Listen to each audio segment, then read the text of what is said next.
Hey, what's up, everyone? Thank you so much for checking out another video here on Show Style and Spirit. I am Ebony, of course. As you can see from the title, I'll be recapping the first 3 episodes of Ultimate Girls Trip Season 3. As you know, it streams on Peacock. Peacock, in my opinion, it is the best $5 investment that you will make on a monthly basis. Just $5. That's like if you did not go to Starbucks one day out of the week. If you just like lessen your Starbucks trips by one time a month, there's your $5 subscription to Peacock. I feel like it is totally worth it. It has all of the seasons of every single Real Housewives franchise, baby. So if you're ever in the mood to like just kick back and like binge watch some old episodes, season 6, season 9, season 4 of Roa with your Peacock subscription, there it is. So please hit the like button on this video. I would really appreciate it. And if you have not already done so, please subscribe to Show Style and Spirit. And so let's just jump right on in. So as you know, Ultimate Girls Trip on Peacock, it is like a potpourri of various Real Housewives reality TV stars, whether they are former reality TV stars of the franchise or they are current. Well, season 3, the ladies are in Thailand. And I've been looking forward to this season because they filmed it quite a while ago, if not a year, several months, very close to it.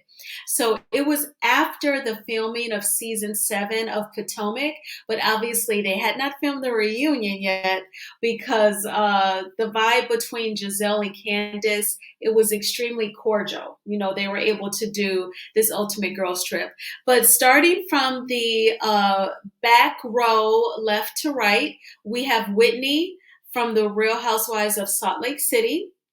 We have Alexia, my girl from Miami.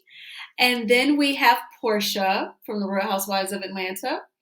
We also have Heather from the Real Housewives of Salt Lake City. And then the front row, left to right in the orange, we have Mary Saul from Miami, Giselle from Potomac, Candiace from Potomac, and Leah from New York. So I just wanted to give you that cast photo. We're going to circle back to this cast photo. But first, I wanted to show you all like an aerial shot of their lovely villa in Thailand. It's absolutely gorgeous. The views are amazing. You know, they can see like, you know, over the water, the mountains, absolutely gorgeous. So I love the shots and I love their rooms. Porsha has, you know, outside of her bedroom, it's almost like a really nice patio upper area, and like she could sit out there, have her morning coffee, or as she said, she could have prayer or an orgy. Oh my gosh, Porsha. And God, that was Porsha who said it. I was just repeating it. I would never like, you know, alternate between the two. No. So it was like, oh my gosh, Portia. But yes, that is what she said. And Giselle even said, you know, if you were here with your man, you could do some things out there because it was like an upper patio. Like if you were to go outside, like if you had like a back porch or something, and it was just on the upper level of your house. And what they did in the villa was Portia had like these like sectional, you know, like pieces out there. So it did look like multiple people could be out there. That's why she made the orgy comment. But it was just like really beautiful. I loved it. And this is like, oh, they were on the yacht in episode 3. So I was able to get like a little shot of the yacht. The yacht was bad, y'all. Portia even said, I feel like Beyonce on this yacht. And then, you know, with the Ultimate Girls Trip shows, you know, in their confessionals, it's almost like self-reflective on Ultimate Girls Trip because they often think about past episodes, past seasons of Real Housewives, and then Bravo production will give us like the reminiscing scene. And so Portia was saying, like, we really don't need to be arguing on the yacht. We just have really bad boat experiences. And then they flash back to when she tried to intimidate Cynthia on the boat and Cynthia kicked her. Now, I always felt like, because I believe they were on Lake Lanier, and we all know the story behind Lake Lanier. If you don't, you can watch TikTok videos. You can watch YouTube videos and you can see, how that was like a man-made lake to pretty much get rid of the city that was a flourishing Black city at that time. And allegedly, Georgia needed that lake. So it was like man made. So I always felt like when Cynthia and Porsha fought on that water, honey, that was like a spiritual thing, some spirits rising up. But I don't know. Maybe I don't know what I'm talking about. I hope I don't. But yeah. So in this boat scene, we actually see, they were coming down on Leah because Leah the previous night said that she was bored when Alexia was talking about her second marriage to a man whom she learned when he died that he was bisexual because he had, a boyfriend. And so, because Leah already knew the story, she said that she was bored. And, it was really rude because the way the women took it, they took like Leah was bored with all of them. And then Leah had the nerve to say, can't you all do shots and get drunk or something? It was rude because Alexia was telling her story and everyone did not know it. Giselle didn't know it and Heather didn't know it. And on top of that, they were quite intrigued. So the next day when they were on this boat ride on the yacht, Porsha and Giselle was like, Leah, are you bored? Do you want to go back home? They were being sarcastic. So they were giving it to her. But I felt like that energy just found its way back to Leah, kind of boomeranged back because of all the hell that she gave Heather on day one. So before I go there, I do want to go ahead and introduce you to Pepsi. Yes, that is his name, like the soft drink. Pepsi is like their concierge. He's their assistant. He gets them whatever they need. In the morning, he asks each lady, what would you like for breakfast? Takes their order. And then he relays everything that the women need to the staff, unless it's something that he himself can meet right then and there pretty much. To me, he's smitten with Porsha. He, will say, wow, like during episode 1, like he has confessionals also. This happens on the Ultimate Girls Trip series, in case you're not familiar, where the concierge has a confessional. But Pepsi is like reflecting on his first impressions of all the ladies. And with Porsha, he's like, wow, and I just feel like he probably likes her voluptuous body because so far, like Portia's been prancing around in the different bathing suits with like the lacy see-through, pants on the bottom. But yeah, he was smitten with Miss Porsha. So anyway, I'm going to go back to episode 1 or day 1 of the ladies, time in Thailand. So they all arrive and Giselle goes to Portia's room and Giselle says, I want the tea on the Salt Lake girls because Heather was riding hard for Jen Shah and then Jen Shah ended up, pleading guilty to fraud, allegedly. It's really not alleged because she did plead, but anyway, I just want to cover my tracks and be safe. And so Giselle said, I want the tea. And Portia's like, do we even know these girls' last names? And, then Porsha says, well, Heather Graham and Whitney Houston, because that's their names, Whitney and Heather. So they go down for like lunch on day 1. And Leah had already told Porsha and Giselle and the other ladies how she felt away when she hugged Heather when they all first arrived. And Heather says to Leah, I don't know how you're going to stay sober with all of us here drinking in front of you. And I do want to get you drunk, like making a joke. Leah is a recovering addict. She's from the Real Housewives of New York. She's in that front row all the way to the right in the lime green dress. And so not only that, but Heather read Leah's book that talks about addiction. So Leah felt away. I think that Heather just made a joke that just probably was a little inappropriate. I don't think she had any ill intent. And then, Leah even confided in Whitney about it. And Whitney says, I bet she's going to say to you that she forgot that she said that she doesn't remember. And sure enough, when Leah confronted her on day 1 at the lunch, Heather said, I don't remember saying that to you. And I was like, oh my gosh, Heather, no. Now you look like you're just capping because Whitney said that that's your game. That's what you're going to say. So then they all were just kind of giving Heather, hell for saying, why would you say such comments to her? You don't want her to relapse. And Heather actually said in her confessional, because Giselle started it in reacting to what Leah confronted her with. And Heather said, it's like if Giselle doesn't like her, none of us can. I know you're probably thinking, girl, it ain't that funny. But if you saw it, it was hilarious because was just saying, like, they're all coming at me. And it's like, if Giselle doesn't like her, none of us can. And that's what it was giving. But it was just hilarious to me. So then I felt like Alexia on The Real Housewives of Miami. She's very in your face, very direct, almost even rude. But I felt like here, she's almost tiptoeing. She's very polite. And when she would normally get really mad with someone, she's holding back. And I know it's because she does not know these ladies. See, on Miami, if Adriana said that Alexia telling her story about her second husband being bisexual was boring her, Alexia would go off on Adriana and demand an apology. But with it coming from Leah, she was just like, oh, I guess I'm rude. And then she let the other women kind of tear into Leah, like Giselle and Porsha.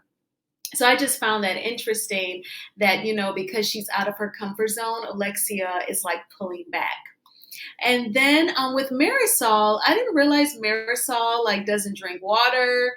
To me, it seems like she's not really into putting anything healthy in her body. And I get we all have moments where we like do the junk food. Like when I go to the movies, I just get whatever I want.